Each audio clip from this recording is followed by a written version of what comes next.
It is the fourth Sunday in the Easter season, because we know that Easter is not just a day, but in the Christian calendar it's a full 50 days. It outlasts Lent. And this year we'll be more than happy to get to the other side.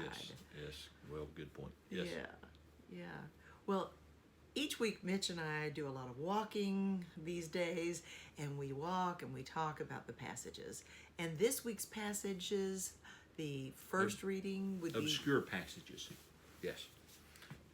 Psalm 23. We've all known that one.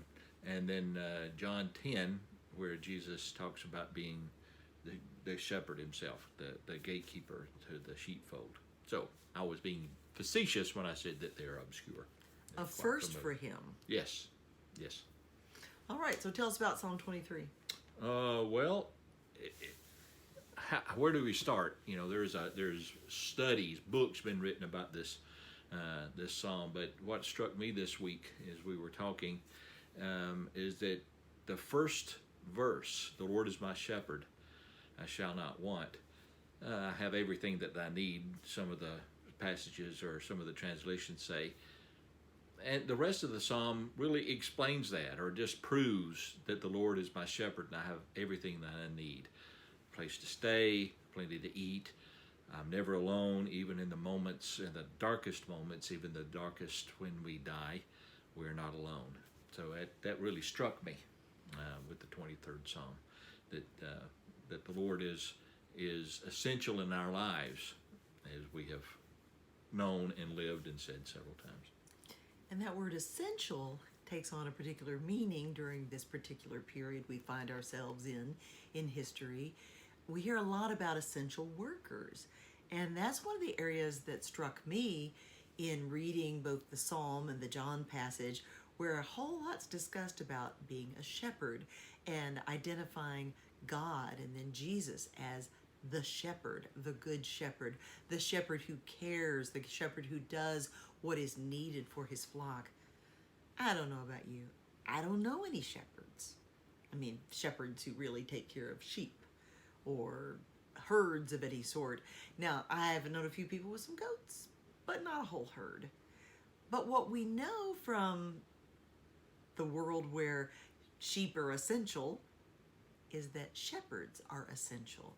They are the absolute essential workers of their eras and of where they live, because it's not the job that everybody wants to have, but it is the job that must be done. And I think it's beautiful that God so readily identifies with this essential duty, this work that maybe not be the most glamorous or the most sought after, but the work that has to be done. And it's work that requires so much of the one who gives that care. Some of the modern shepherds are in Montana, Wyoming, where they have a lot of open range, and they will go out for seasons, as in they will leave their home farm and will be gone through the summer. Most of them have little, what we now know as tiny homes, and the only people they see, or maybe the caretakers, the superintendents that come by to replenish their needs, their food and whatnot every month or so. Otherwise, it's just they, the sheep, and their sheepdogs. And really, from once again what I've read, I haven't been there, that the sheep and the shepherd have this wonderful relationship. They know each other. Yeah.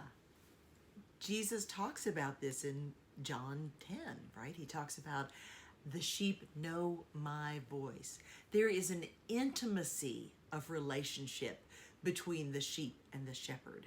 And this is referred to in the Psalm passage as well as the John passage, this deep interconnectedness.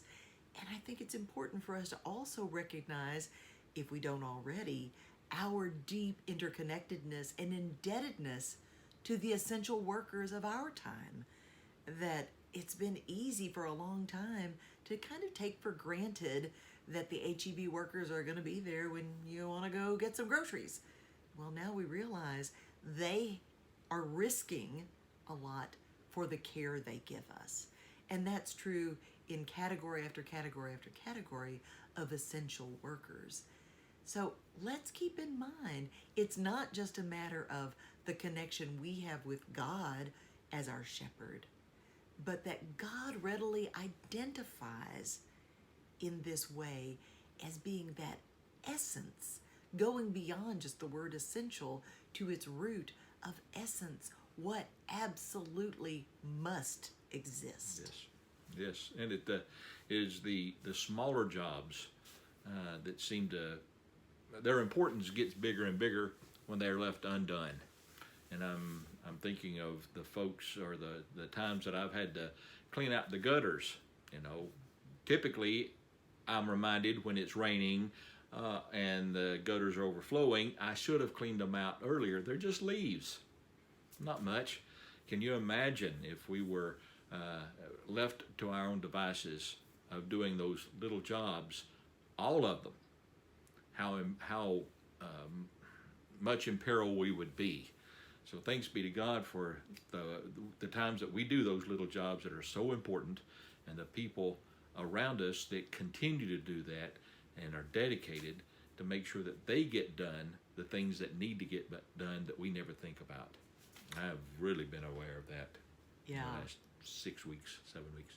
And to think that it is that kind of job that God readily identifies with in caring for us, the sheep that know that voice, because it's the voice of caring, it's the voice of welcome, it's the voice of shelter from whatever else is going on in life.